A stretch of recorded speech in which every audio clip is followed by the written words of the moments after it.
I only know the marae, genetic, and I didn't know it before that.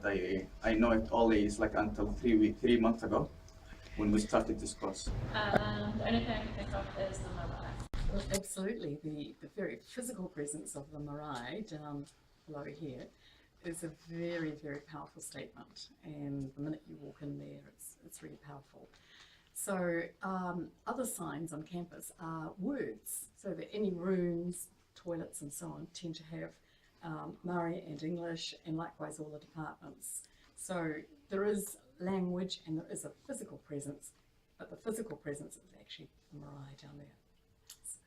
Yeah, well, obviously the marae is one. Yep. But when we look at some of the tribes that have spiritual and physical connections to the land, just out the front of the marae is a stream, and that stream acknowledges the time of Rakataura, who was a tohunga, a high priest of the Tainui Waka. But if you follow that stream up to its source, there's a spring. And that spring is known as Te Waiunurua or Wairaka, so it signals also the time of the peoples of Mātātua, which docked in here around 950 AD. Tainui came a few hundred years later in that as well, which is why you have two tribes that have a connection to the waters just out the front. There's a flax bush out the front, it's called Te Rangimārie, and Te Rangimārie Hetit was one of the pioneer weavers who kept the art of weaving alive, and her daughter was Kahu Te Kanoa, and Kahu Te Kanoa was the head tutor here when we were running the traditional and contemporary Māori weaving course.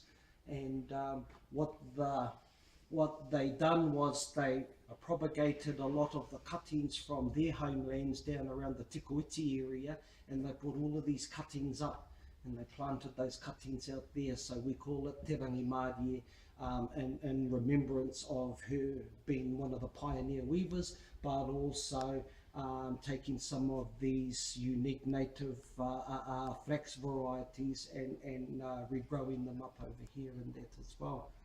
If you go over to the back of 76, over there around by the student accommodations, that also reminds us of the time of the people of Mātātua when they came into the Auckland area. They picked their waka up and they carried it and they actually rested it over just behind the student accommodation areas over there. But essentially, I would class the whole campus as culturally marae, and many other tribes would be able to trace some of their lineage and connections to the place as well.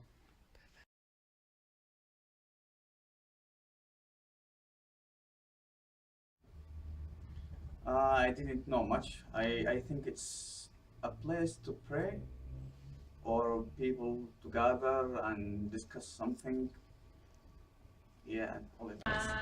Not much. Well, I've been here so long at Unitec that I have heard all about its story, its birth, and the actual physical building and the beautiful carvings that are there, and then the opening. So I have been part of that journey, and I think it is a journey. And now I take my classes on a regular basis to have some learning and teaching down there, but just also to go and absorb the feelings and the expression of it all. This is Aotearoa, New Zealand. This is Auckland. Tamaki Makaurau, it's Oairaka, and the students, especially internationals, I think, more so than the local Pākehā students, just go, this is beautiful. Well, it's been my office for the last 5.5 years, nearly 6 years, hopefully next year. Some of the things I do know about the marae is it was officially opened on March the 13th, 2009. I started here a week later. The marae also, in particular the wharenui, this amazing house here, is an acknowledgement to traditional forms of Māori architecture.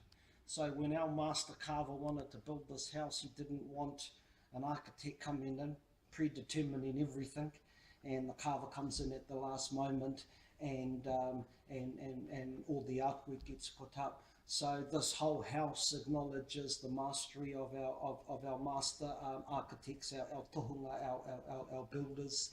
And that's why this is uniquely, you won't see anything like this anywhere in New Zealand.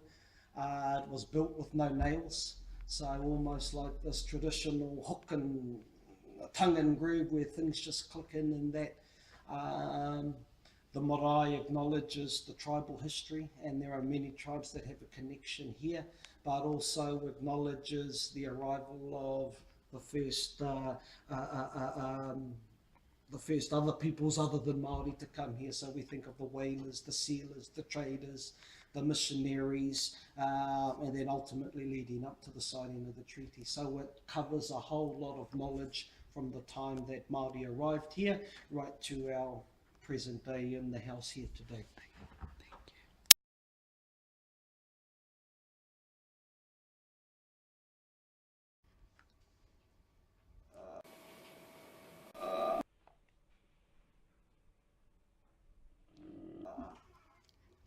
I'm not sure really, because I didn't know about it, I said.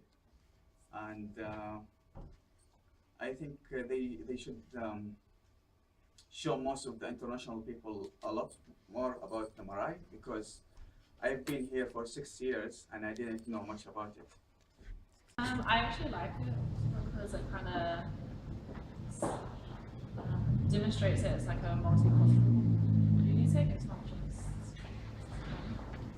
I think it's an excellent statement of the whole community of Auckland and New Zealand, and as I understand it, it's one of the few urban marae that have been built in the last few years. I think that's a pretty powerful statement too, that come back to the international students or even the locals, you don't have to go out of Auckland to actually see the physical presence of Maori, and it's all encapsulated in the marae and the grounds all around it too. So I think Unitec was quite smart in doing that actually, and everyone just goes into it and goes, wow, yeah, they just feel it. Well, now that I've been here for a while, when I see marae on tertiary institutions, doesn't matter where it is, when I see them on schools, I now view them as opportunities for Māori to secure in pretty good positions of employment in that. Whether they're looking after the facility, passing the knowledge on of the facility and that. So marae for me is an opportunity for Māori to access higher levels of employment in that. That's really what it did to me. Prior to working here, I worked at a private training establishment. My classroom was a garage. It wasn't until this marae that was built where friends of mine said, put your CV in, and being able to put it in, it was quite an amazing feeling, being able to secure a position. And I mean, now I look after virtually a $10 million facility.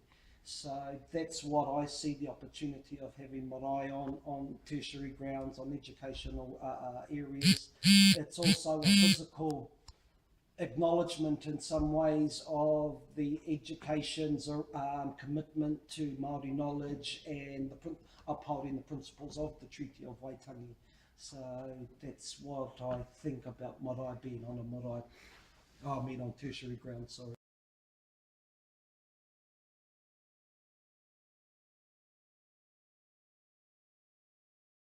I didn't know about the courses, but I don't think there is a lot of information about the marae or about Maori. I think there are more about a different culture.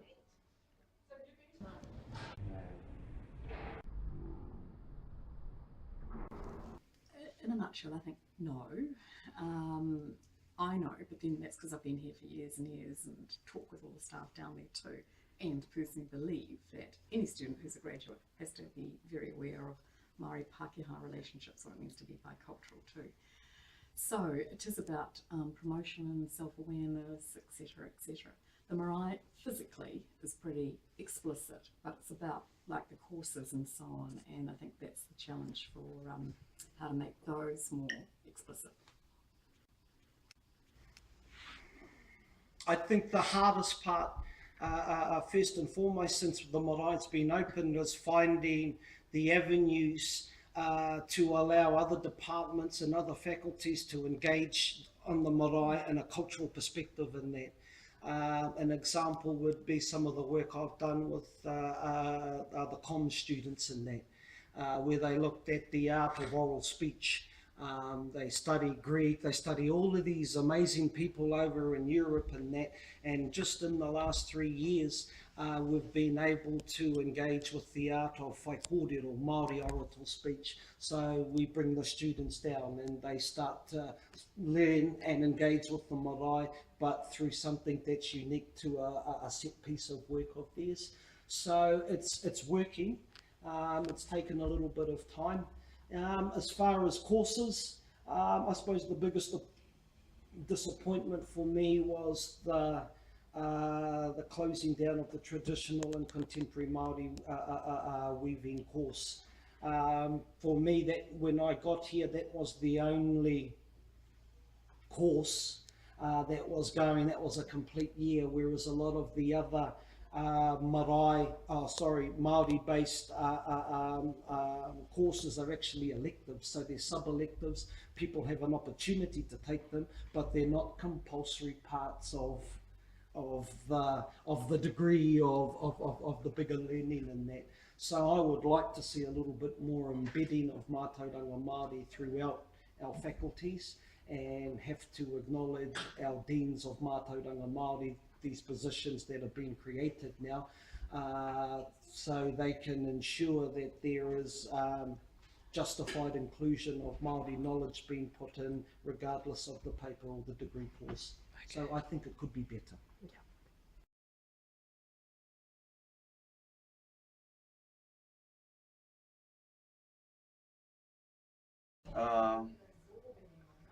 I'm not sure about this, but I think the only things I can identify about Maori at Unitic, it's only the marae. There is relative visibility, and I forgot to say I come from an ethics background too, and I'm aware that all research ethics applications have to if they involve people in New Zealand, they have to have consultation with Maori to make sure that any impacts are going to be positive rather than negative too. But I think there could be, in a physical sense, a little more explanation and making more explicit Maori in terms of this campus at Unitic. We've still got a bit of a way to go. For me, when you drive down Gate 3, yes. I know the visibility coming down Gate 3 is mind-blowing when you come down there. I'm hoping as Unitic goes through the blueprint phase of developments, with our whole campus is going to change.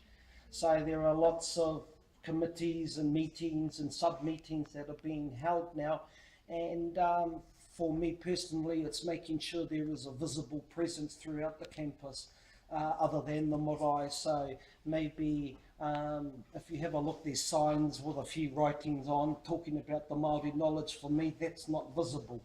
I want to see a pautoko mana or a whakairo or something that I would class as uniquely Māori to acknowledge some of these sacred places in that. So hopefully, as we go through the blueprint phases of the development of what our campus is going to look like, we can ensure that there are physical and visual presences of the Māori knowledge around our campus.